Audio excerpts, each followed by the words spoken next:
consegue ver mudanças drásticas em termos de como é que o judiciário, né, o direito lida com o humor. A gente tem, assim, se voltar bem historicamente, né, charges lá da época do Império, né, que eram charges bem, assim, duras, eu diria, contra a figura do imperador à época. E a gente, pelo menos eu não tenho notícia, assim, de grande movimentação jurídica nesse sentido, né? E trazendo um pouco mais recentemente, acho que é uma polêmica muito grande que a gente tem quando você começa a ver programas um pouco mais antigos de televisão, né? E ver como é que as coisas eram. Bom, eu não preciso falar nada, que eu cresci nos anos 1990, né? A televisão era uma loucura naquela época. Banheira do Gugu pra baixo. Não, isso aí era normalzão, né?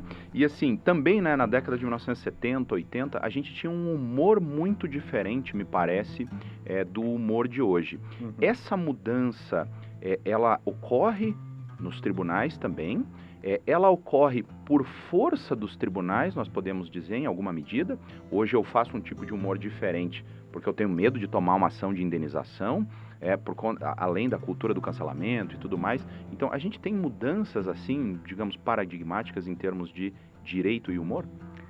Sim, eu acho que o humor é muito contingente, né? O humor, ele é um produto cultural, digamos assim, então ele vai tocar conforme a música da sociedade, a mentalidade da época.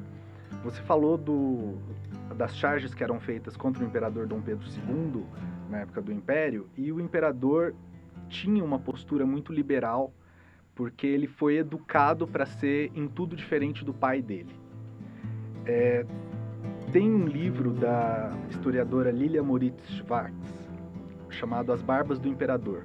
É um livro excelente, em que ela trata exatamente disso, de como ele recebeu uma educação refinada, de como o Dom Pedro I era tido como uma pessoa menos culta, e então vamos fazer diferente aqui com esse jovem imperador. E ele tinha uma postura muito liberal com relação à imprensa durante todo o reinado dele. Como todos os Habsburgos, ele tinha prognatismo, e então os jornais da época associavam o rosto dele a uma castanha de caju, a um formato de C. Chamavam ele de Pedro Caju, Pedro Banana, tiravam sarro de muitas coisas dele, e ele sempre tinha uma postura, como naquela música, deixe que falam, deixe que digam.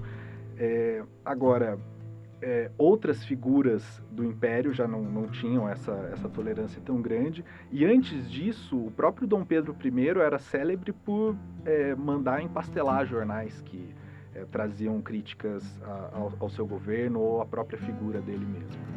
Então, essa questão do humor que circulava na imprensa não era propriamente levada ao judiciário.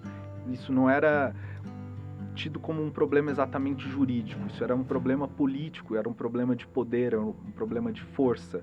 Então as pessoas que se sentiam ultrajadas acabavam invadindo os jornais ou então batendo nos jornalistas. Se você pega a historiografia mesmo do Império Brasileiro, ela é repleta de momentos meio deploráveis como esse, que eu acabo citando até en passant no livro.